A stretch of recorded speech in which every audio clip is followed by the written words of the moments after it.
আলামিন কি বুদ্ধি দিল? আলামিনের বুদ্ধিতে তো অনলাইনে জুয়া খেলতে খেলতে নিজের যা ক্যাশ আছে তো গেছে গেছে আরো ইয়া গেছে গা, হাওলাত করে 40-50 হাজার টাকা গেছে গা। টাকা পয়সার কোনো লাইন গাত নাই, এখন কেমনে টাকা পয়সা বানাই 5-10 হাজার টাকা? আরে কি করলি তুই? এটা কেউ তো নাই, ছাগলটা নেই বেচলাম নাকি? কয় হাজার টাকা হইব ছাগল? কি করি, টাকা পয়সাও নাই, ছাগলটাও হরবিটা খাই আনলো। আশেপাশে কেউ আছে?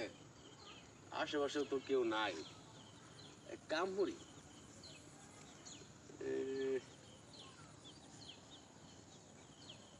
কেউ দেখাই নাকি? আল্লাহ ভরসা, নেবে চালাই 5,000 টাকা বেশি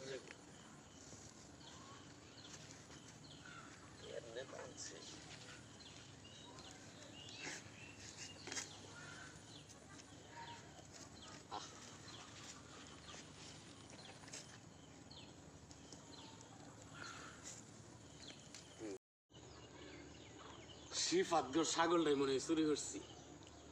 ছাগল তো চুরির বেচলাম, চুরির মাল বেচলাম 5,000 টাকা, ছাগল বেচলাম 3,000 টাকা। 3,000 টাকা তো বইরে আনছি। আজকাল যদি লস হয়ে যায় তো আর কিছু করার নাই। আল্লাহ ভরসা, বিমান উড়াই দেখি।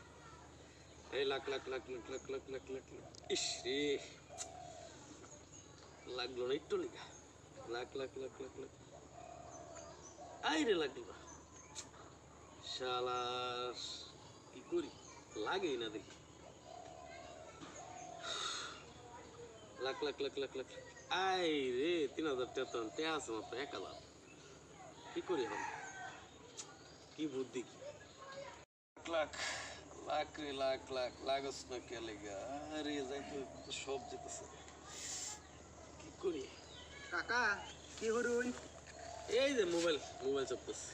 আমার ছাগলটা তো কিছুক্ষণ ধরে পাইতাছি না, কই জানি গেল।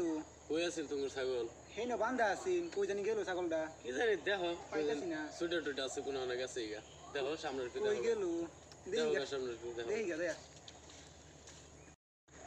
যেইখানে বাঘের বই ওইখানেই সন্ধ্যা হয়।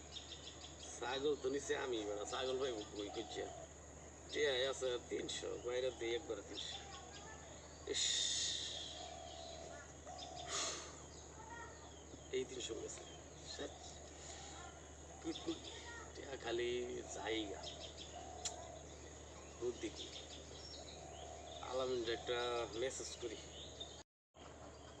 দেখতে পাচ্ছেন,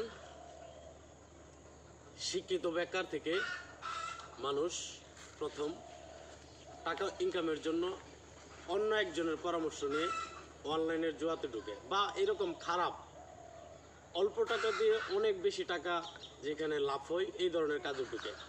ঢুকার পরে তার তো নিজের যা ক্যাশ থাকে সব নষ্ট হয়, হাওলাত দেনা যা আছে ইত্যাদি ইত্যাদি করার পরে সর্বশেষ এইভাবে কিন্তু তার স্বভাবটা, আমি যেমন আমার অভিনয়ের মধ্যে একটা ছাগল দিয়া চুরি দিয়া বুঝাইছি, এইরকমভাবে মানুষের স্বভাবটা এইভাবে নষ্ট হয়, তার ভবিষ্যৎটা এমন অন্ধকার হয় ওইখান থেকে আর ঘুরে আসা যায় না। তাই আপনারা এখনও যারা আপনারা অনলাইনের জুয়ার সাথে সম্পৃক্ত আছেন, আপনাদেরকে অনুরোধ করে বলবো, আপনারা আপনাদের এই মন্দ স্বভাবটা পরিহার করুন, সুন্দর সমাজ গড়ুন, পরিবারকে সুখে রাখুন, নিজে সুখে থাকুন এবং ভবিষ্যৎটা আলোকিত করুন। সবাই ভালো থাকবেন।